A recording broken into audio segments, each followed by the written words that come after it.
special moment for me. Words can't really describe it. I always said that, I would retire a Toronto Raptor, and that was everything. This place is, I call it home. Kyle Lowry is calling it a career in Toronto. The franchise icon fulfilled a promise he made years ago by signing a one-day contract to retire as a Raptor. Good afternoon. The 40-year-old was introduced by GM Bobby Webster as the greatest Raptor of all time. Lowry was a pillar of the Raps' most successful era, culminating with the team's only championship in 2019. CTV's Mike Walker joins us live now from Scotiabank Arena with more on Lowry's retirement. And, Mike, that was such a fun news conference this morning. It sure was, Michelle and Nathan. Kyle Lowry getting the VIP treatment this morning, and it's only fitting that on the 7th day of the 7th month, Lowry, who wore number 7, officially retired a Toronto Raptor. And as you heard off the top of the show, he described this as a special moment and always regarded Toronto as home. Now, Lowry getting a VIP escort to the OVO Athletic Center this morning, where he signed a one-day contract marking the end of a 20-year NBA career. Lowry fulfilling a promise he made years ago that he would retire a Raptor. He played 9 seasons in Toronto, was a big part of the Raptors' first NBA championship in 2019, a 6-time All-Star, and holds a franchise record for steals, assists, 3-point field goals. And today, the Raptors announced they will be retiring number 7 this season. Special moment for me. Words can't really describe it. I always said that, I would retire a Toronto Raptor, and that was everything. This place is, I call it home. I mean it through and through. Everything about the city of Toronto, the country of Canada. It's done special wonders for me, and I appreciate it. Watching him play basketball, stirred everybody's heart. And I think he played a brand of basketball that very few in the NBA have matched. Every possession for him was life and death. Every opposing player's drive was a new chance to take a charge.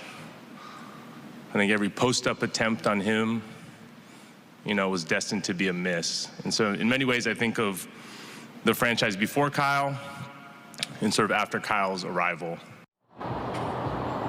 Outside Scotiabank Arena, Raptors fans are proudly wearing their Kyle Lowry jerseys today. The city also declaring today Kyle Lowry Today. And it was also announced that Lowry and his wife are taking an ownership stake in the Toronto Temple. Here's more from fans, including Raptors superfan Nav Bhatia, who was hoping Lowry would stick around for one more season. I think he's probably one of the greatest Toronto athletes that we've ever had. Probably top 2 for me.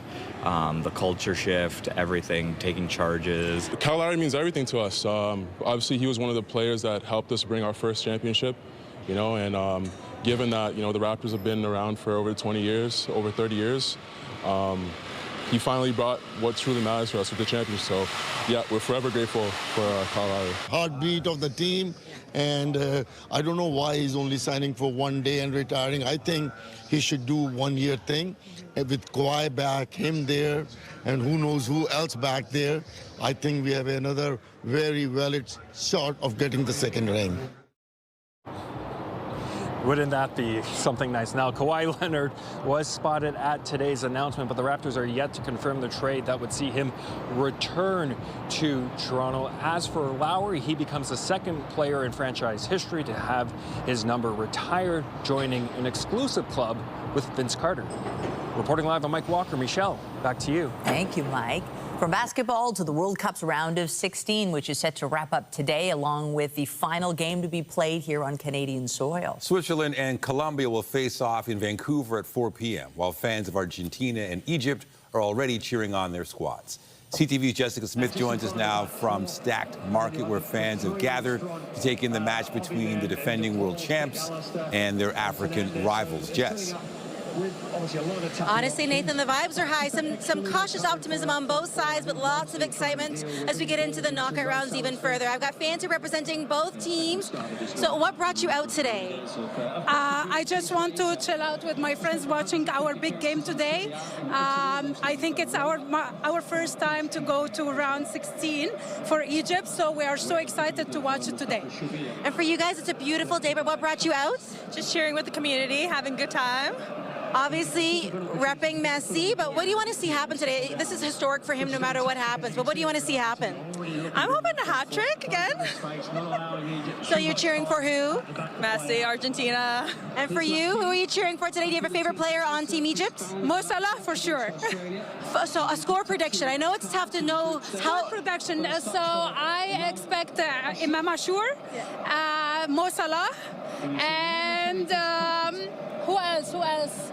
Maybe 2 goals for Imam Ashur today and 1 for Mo Salah. Never know. I mean, whoever wins is going to be historic. A score prediction on your side? I'm thinking a 2-1. You know, it's going to be close no matter what. The game quite literally just started. I know we're all trying to do the interview, but like watch the screen at the same time. But this is a great place to come. It's free. Is that kind of why you want to come out, to just celebrate with everybody? Yeah, definitely. All right, I'll let you guys get back to it. We're trying hard, Nathan and Michelle, to focus on this, but we're also looking back up there. But the game just started. We're about 4 minutes in. I guess go Argentina? Yeah. Or go Egypt? Egypt, yep. All right, we'll send things back inside to Nathan. Lots more FIFA to come today.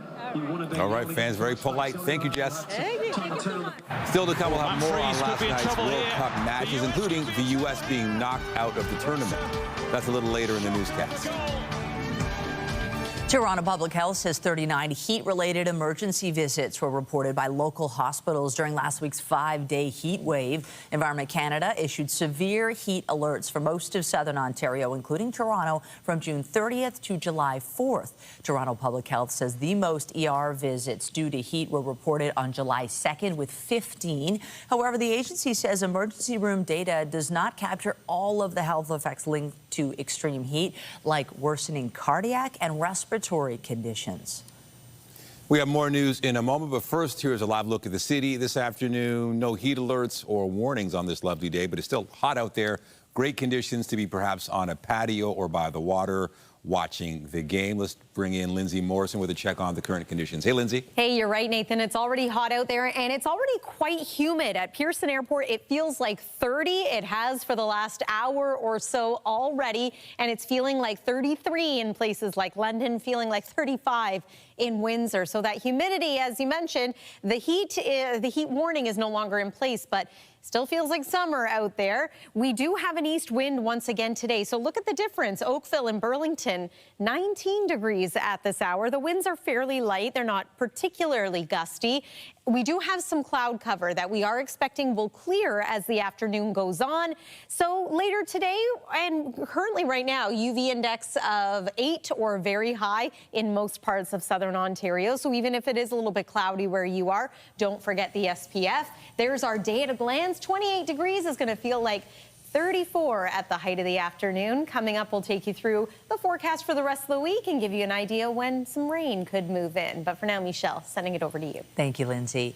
A man is fighting for his life following a crash in Brampton. Police say the man in his 20s who was riding an e-scooter collided with another vehicle in the area of Allendale Road and Benton Street around 10:45 last night. He was rushed to hospital with life-threatening injuries. The driver involved remained at the scene. Peel Police's Major Collision Bureau has taken over this investigation.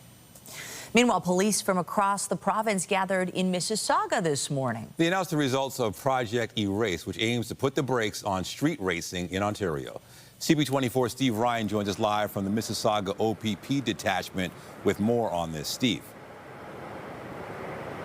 Nathan and Michelle, Project Erase is a policing initiative targeting, as you mentioned, street racing, dangerous driving, speeders, and it's done collaboratively once a year for about 3 months among police services throughout the province. They share intel and they work together as a group. And then after that 3-month period, this initiative is done separately in each police service. And the results are quite staggering. This type of investigation has come a long ways. This is now an investigation whereby it is proactive. The police know in advance where these drag meets are taking place, where most of the speeders are taking place. This is intelligence-led. They share that information, and then they go to that location. They either do the enforcement at the time, or they are able to proactively stop these street racings from occurring. Police said today that most of the fatalities and terrible collisions in the province of Ontario, the contributing factor for most of them is speed. So they had a message for speeders today, and that is, if you continue to drive recklessly on the roads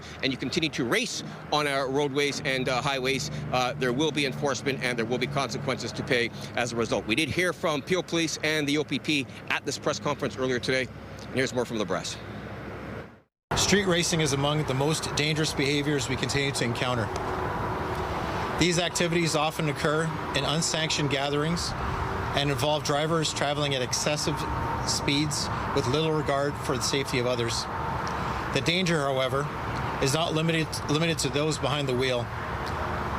Passengers, bystanders, and completely innocent road users are all placed at risk. People who simply happen to be in the wrong place at the wrong time. We all know police resources are finite. That's exactly why collaboration is at the heart of Project Erase. Street racing doesn't stop at municipal borders, and neither do we. Through shared intelligence, coordinated operations, and a stronger frontline presence, we respond as one.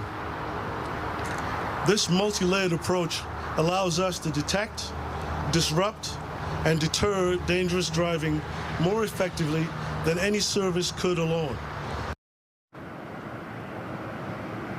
In this past decade, police tell us that 768 lives were lost on our roadways, and they say those lives were lost as a result of speed being the contributing factor. Nathan, I'll send it back to you. All right, TV24, Steve Ryan, thank you. An investigation is ongoing following a deadly shooting in Scarborough yesterday afternoon. Police were called to Terraview Boulevard near Victoria Park in the 401 shortly before 3:30 yesterday afternoon for reports of two men with gunshot wounds. One of the men was found on Terraview and pronounced dead at the scene. The second man was found on Victoria Park near Shepherd. Now, he was taken to hospital with life-threatening injuries. Police have not confirmed whether the two men shot each other, but have indicated the scenes are connected. They also said they don't believe there's any further threat to public safety. Police are investigating whether impaired driving may have been a factor in a crash near Woodbine and Gerrard. Investigators say a driver crashed into several parked vehicles on Woodbine south of Gerrard just before 2 a.m. 4 vehicles were later towed from the scene.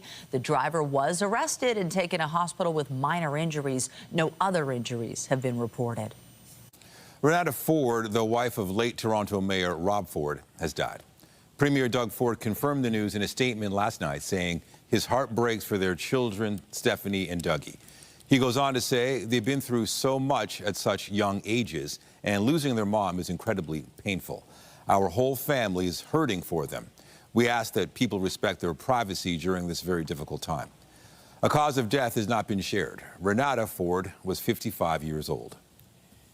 A new poll indicates Olivia Chow continues to hold a lead over Brad Bradford in the race to become the city's next mayor. The Liaison Strategies poll finds 49% of decided voters would support Chow if an election were held today.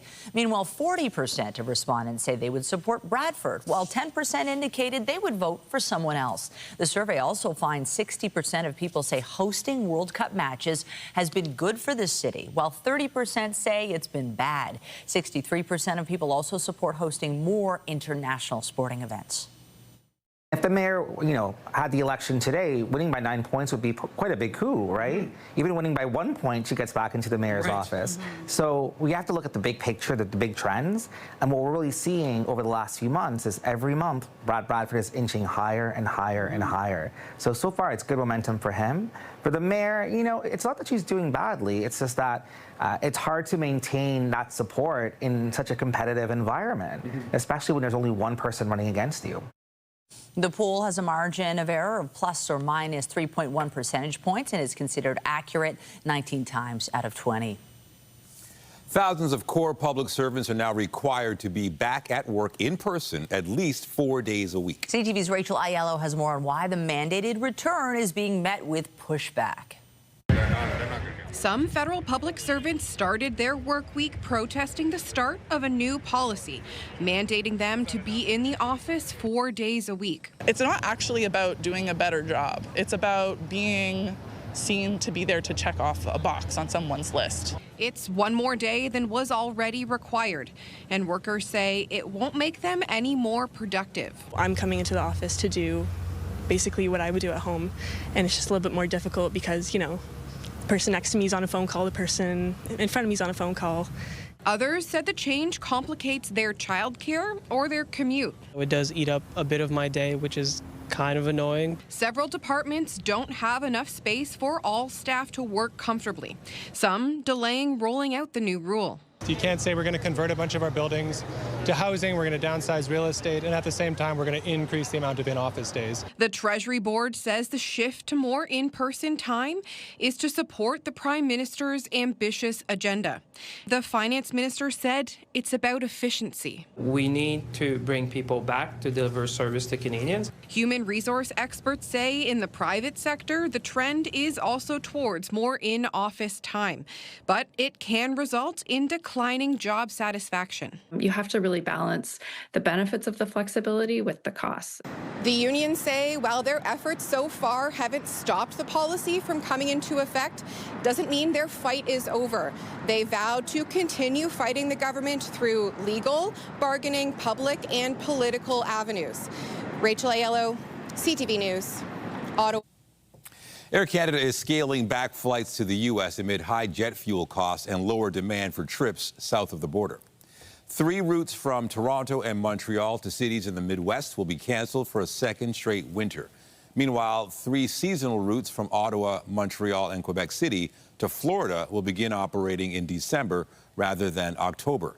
2 previously suspended routes from Toronto and Montreal to New York's JFK Airport will also be canceled this winter. Air Canada, WestJet, and Air Transat all made cuts to their summer flight capacity as the war in Iran led to soaring jet fuel prices. Prime Minister Mark Carney is among NATO leaders meeting in Turkey today. The Prime Minister arrived in the Turkish capital earlier. NATO is showcasing a number of military projects worth billions of dollars in an attempt to persuade U.S. President Donald Trump that American allies are following through on defense spending promises. The Prime Minister's office released a statement saying that following a meeting between the Prime Minister and the President of Turkey on the margins of the summit, the 2 nations are launching free trade agreement negotiations. And CTV's Annie Bergeron-Oliver joins us live now with more from Ottawa. Annie, what more can you tell us about this trip? So some of the developments already.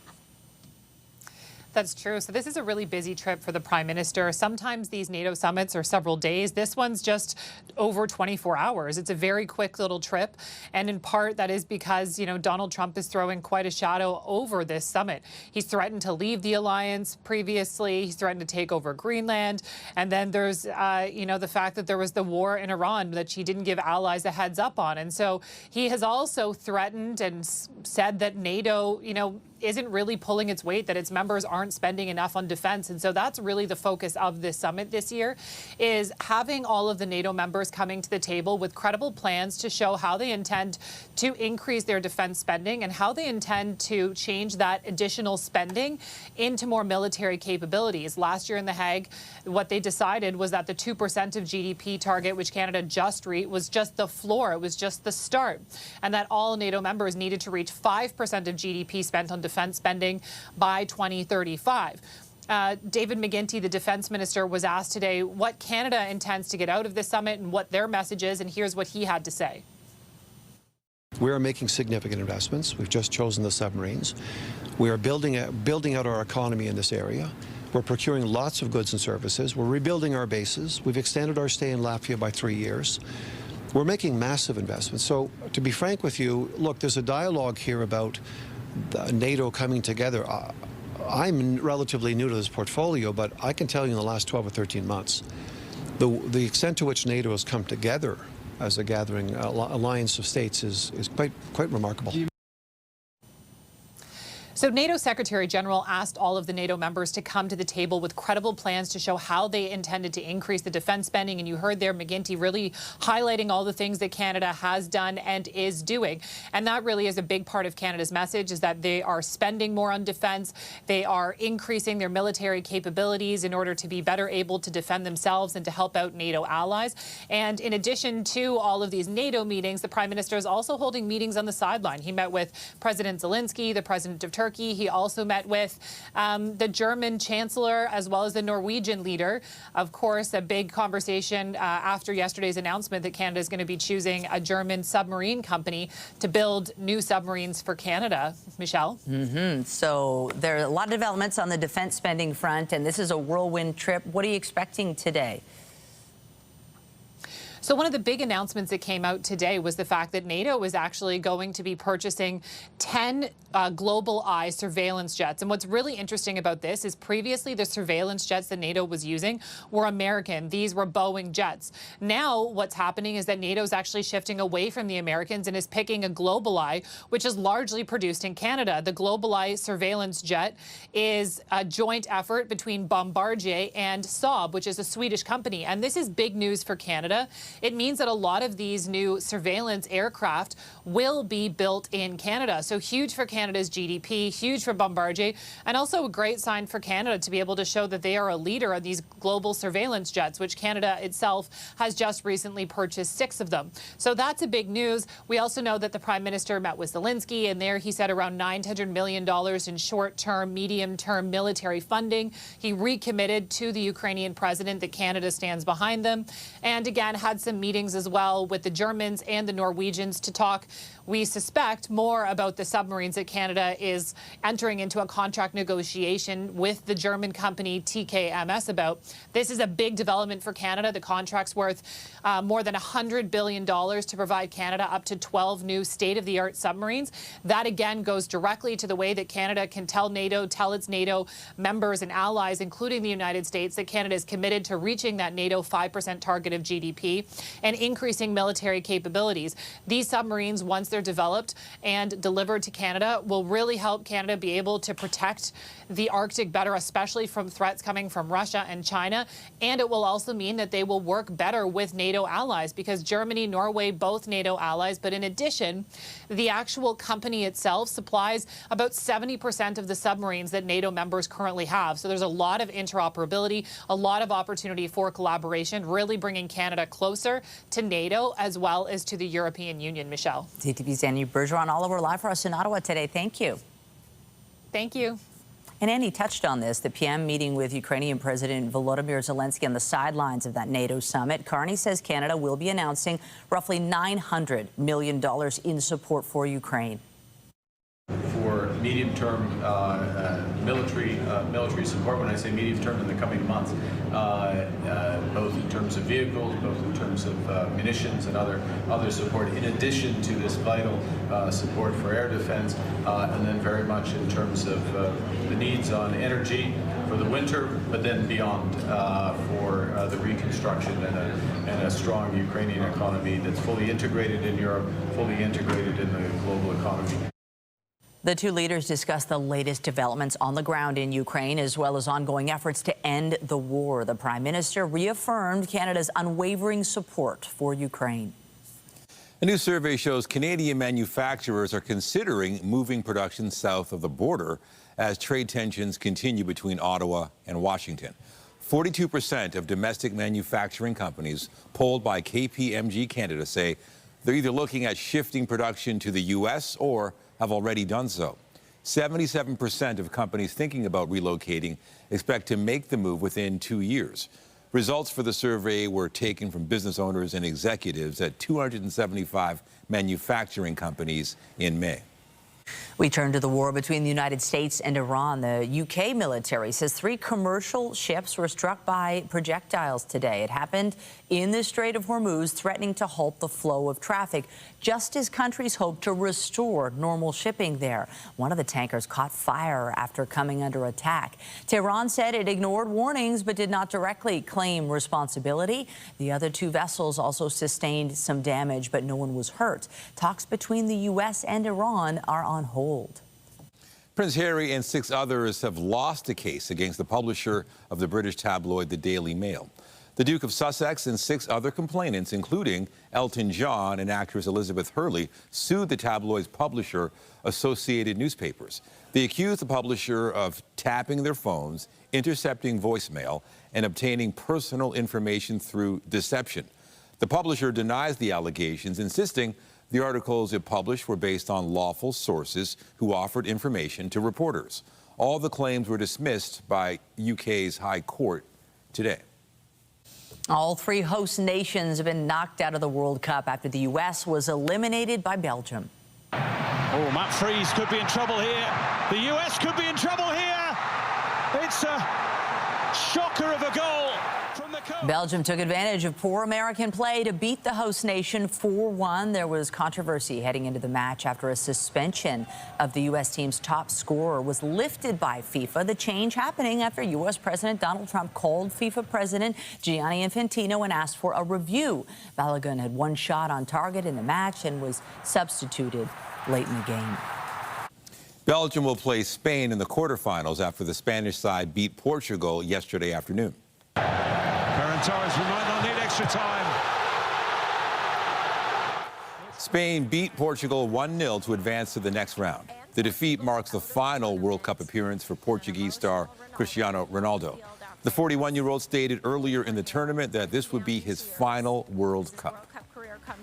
Los Angeles showcased a spectacular burst of fireworks Saturday night to celebrate July 4th, and the display was so bright it could be seen all the way from space. This is what the fireworks looked like from about 400 kilometers above the Earth. The crew aboard the International Space Station captured these images as it passed over California.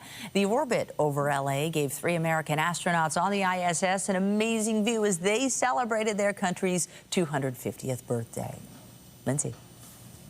Well, as you know, July also came in very hot here in southern Ontario. It's not quite as hot and humid as it was during that heat wave, but this still looks and feels like July to me. Forecast daytime high this afternoon, 28 degrees, feeling into the mid-30s in many areas today. The core temperature record to beat on this day, July 7th, is 37.6 degrees. That's not likely to happen for us today. However, there is more heat coming. We're going to cool down slightly by the end of the week with some showers moving in. But check out that heat wave building over the central U.S. We'll give you an idea of how hot temperatures could be here in southern Ontario next week. After the break, you're watching CTV News at noon. We'll be right back. When you see it happen, send it to CTV News. Text 10400 from your screen to ours. Text 10400. Let's check in once again with CTV's Jessica Smith at Stacked Market. Jess, lots of action in this Egypt-Argentina game. Egypt on the board, and we're half hour in. Listen, very exciting. Messi also had that penalty shot, and when that goal didn't go in, the crowd erupted here. Just your immediate reaction to Egypt being up 1-0 right now. Amazing. Like, we came here with like the expectation, us being here already is a win. So this is like, mashallah, like we're happy to be here for real. Obviously the crowd has so much to do with like the vibe and the atmosphere, but what is it like being here with so many fellow Egyptian fans who are just so excited? It's honestly so surreal. Like, I didn't expect this energy to be here, but I'm loving it. I'm loving it. I love how Egyptians are showing out for our country. Even though we're playing Argentina, we're doing good so far. It's amazing. I mean, Messi is not to be played with. Obviously, we know Argentina has a storied past when it comes to the World Cup, but Team Egypt, no slouch, and this is going to be a tough one. What do you think is going to be like the goal to like them winning this? Is it just teamwork? Is it the energy? What is it? Honestly, it's the fact that we even made it to round 16 is such like a big highlight to Egyptians because we haven't made that in like 1943 or something. But the fact that we're here playing against Argentina, and if we like beat Argentina, that's like gonna be such a... It's stressful. Favorite part about the World Cup so far? What's it been like for you? It's been amazing. I mean, my country's here. We're here. Like, I can't complain. I was in Egypt, and now I'm watching Egypt here. Like, I'm proud. Emotions are high. Well, ladies, thank you so much. I'll send things back inside to the studio. Lots of excitement, some nerves, some energy, some excitement, but we're having a good time, right? Yeah, of course. We'll send things back inside.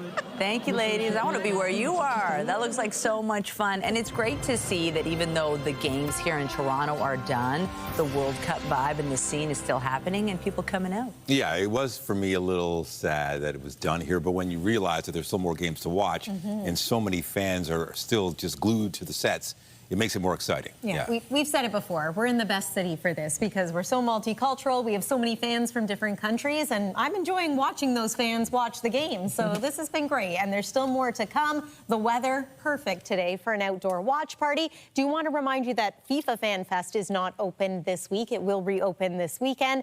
But if you're thinking of venturing out to perhaps a patio this afternoon or maybe to play a little round of football yourself, conditions look good, albeit a little hot. Weather is brought to you by the Presler Law Firm. Injury lawyers, you don't pay unless they win. This morning, we did have a little bit of cloud cover. This was the view from our CTV News chopper, and you can see the cloud a little low on the horizon there. An interesting shot for sure. As we progress throughout the day today, we do expect more of this cloud cover to continue to clear. And with that, the temperature is likely to go up.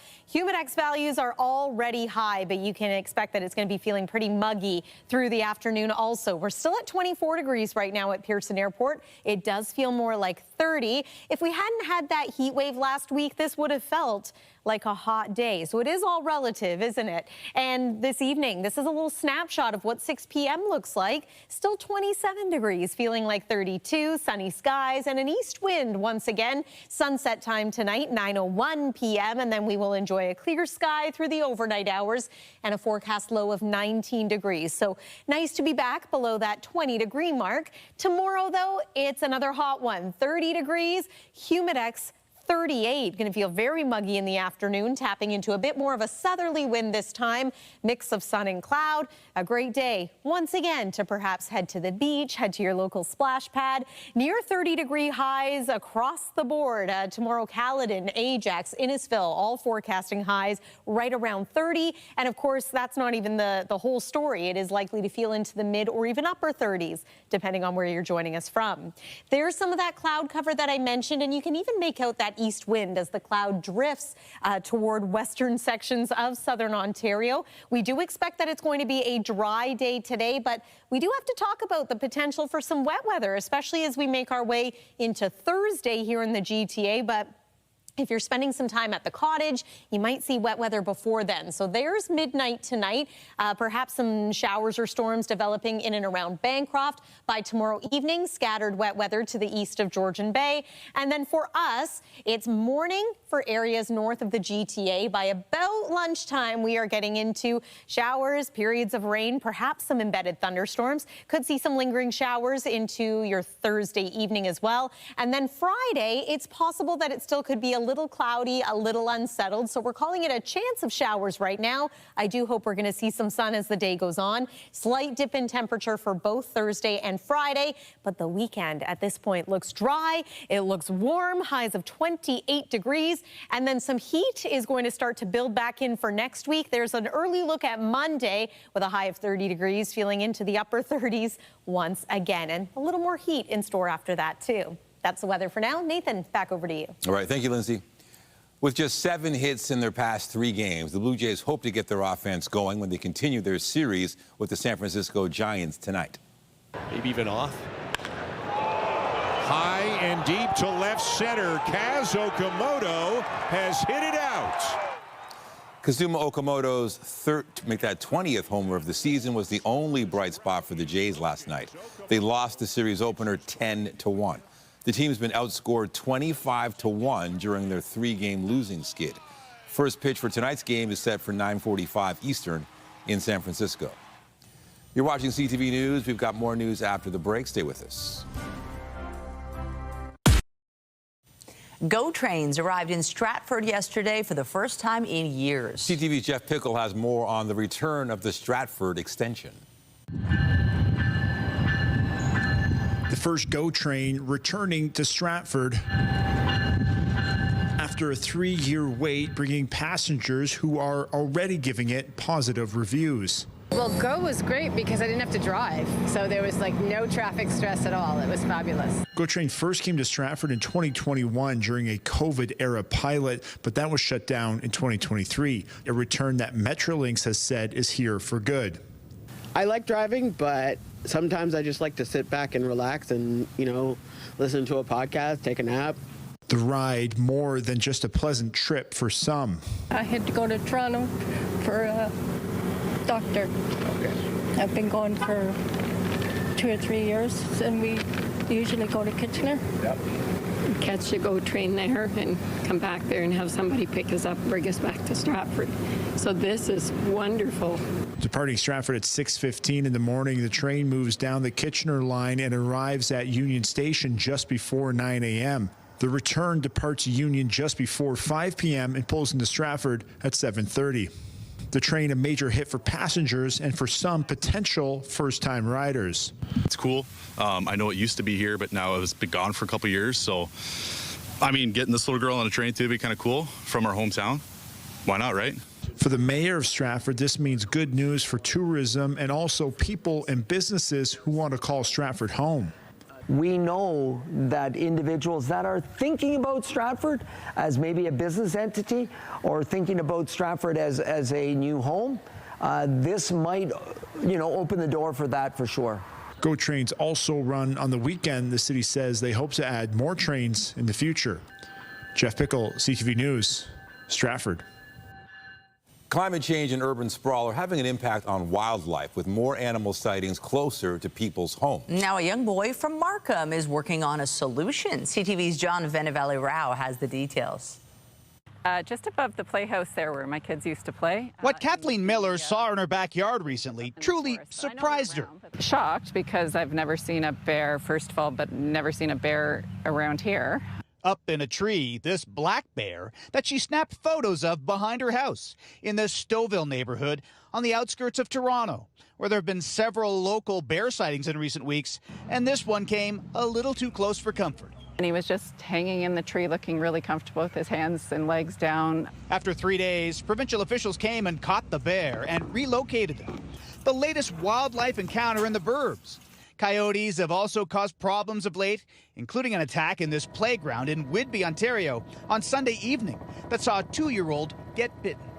This 8-year-old in Markham heard about the incidents and learned wildlife is losing space to people, creating conflicts, so he decided to act. I wanted to find a solution for this problem by using technology, so I decided to make an app. Buhan Sayuran, who has some computer smarts, felt there was some urgency, so he turned to artificial intelligence to assist him with creating an app that he thinks could help. I wanted to use AI because AI could help us solve problems much faster than coding, because coding would take maybe weeks for me.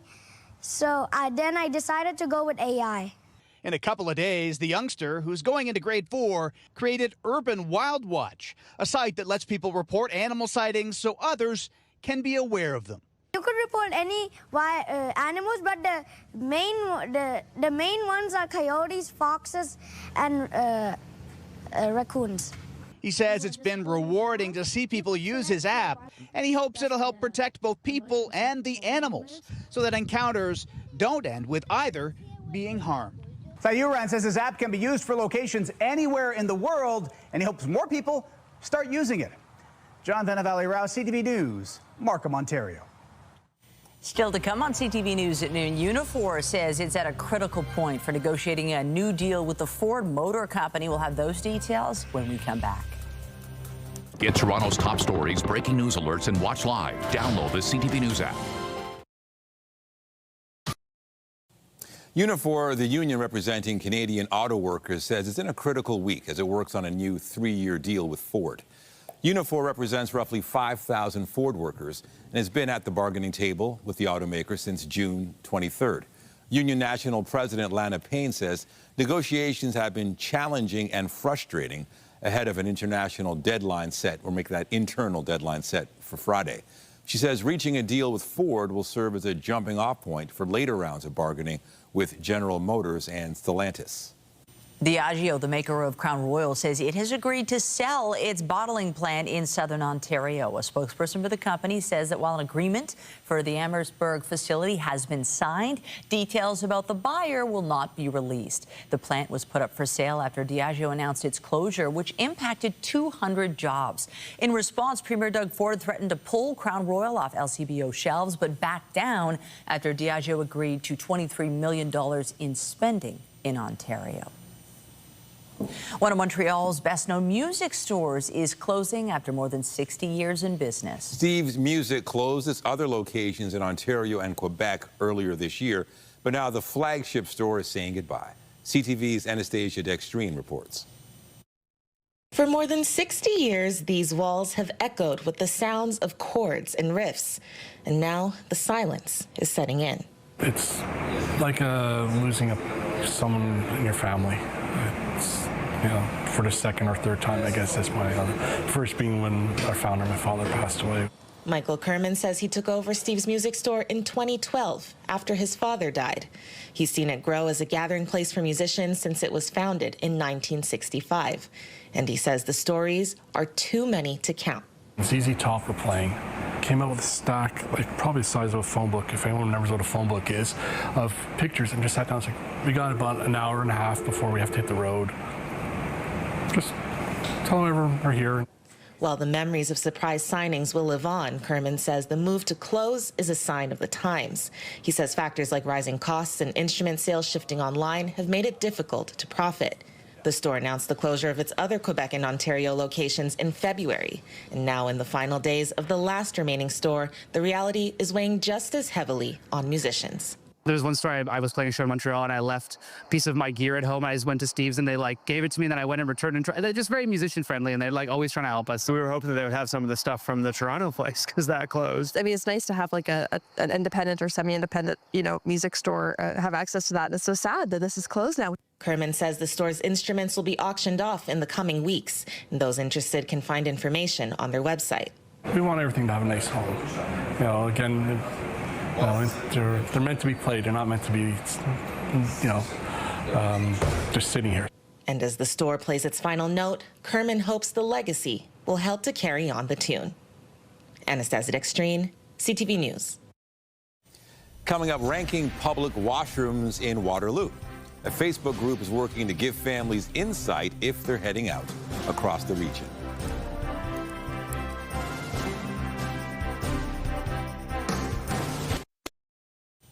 A Facebook group in Waterloo is working to start a conversation about the region's public washrooms. It's focused on highlighting cleanliness and accessibility so people know where to go when they've got to go. CTV's Alexandra Hollick has more.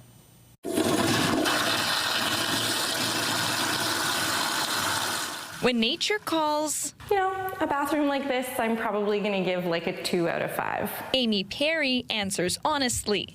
The mom of 2 is on a mission to review restrooms across Waterloo region. I am the creator of the Flush and Tell Facebook group, Flush and Tell Waterloo region. With more than 300 members in less than 3 months, Flush and Tell aims to do just that. I wanted to create a space where people could talk about the public washroom experiences that they're having in Waterloo region. The rules are simple. You can snap a photo of the facility, but make sure it's clean, no people, and nothing they've left behind. Then post your review to the group so your feedback doesn't get flushed away. We really discourage photos of really gross toilets. No one needs to see that as they're just scrolling through their feed. They have a wonderful accessible bathroom that has gotten quite a bit of attention. Perry says she has a history of chronic illness and a child with autism. For her, finding a suitable bathroom is more than a convenience. It's critical. I just know that I'm not the only person walking around with some anxiety around bathrooms. In my case, my son, he's afraid of hand dryers, right? He's autistic, and so he needs a hand towel. So anything with paper towels is really useful for me. Peter Cheam posts in the group every few days. In his hunt for the best porcelain throne, he says he's also found community. We could talk about which washrooms are autistic friendly and which are not, which ones are great for toilet paper and having change stations and being accessible. As for Flush and Tell's future, members say they hope to feature every loo in the region of Waterloo and help people make informed decisions about where they take and do their business. It's not just about Google reviews and how good the food is, it's also like how good the washroom is too. That's also important as well. Alexandra Hollick, CTV News, Waterloo. All right, you can laugh, but it's a good idea. I'll never Do think that of here, too. Waterloo the same way.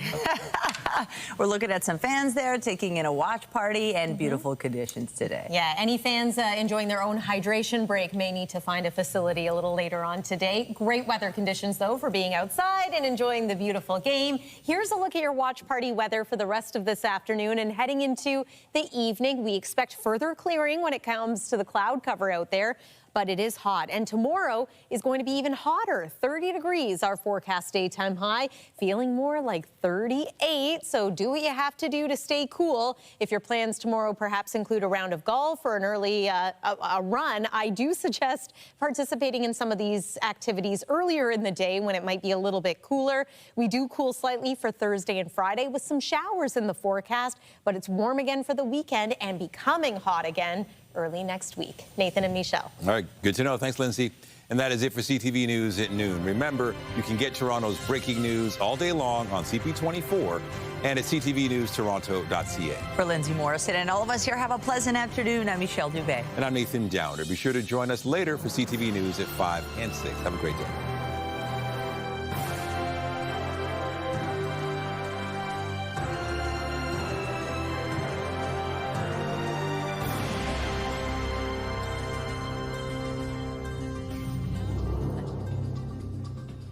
All set.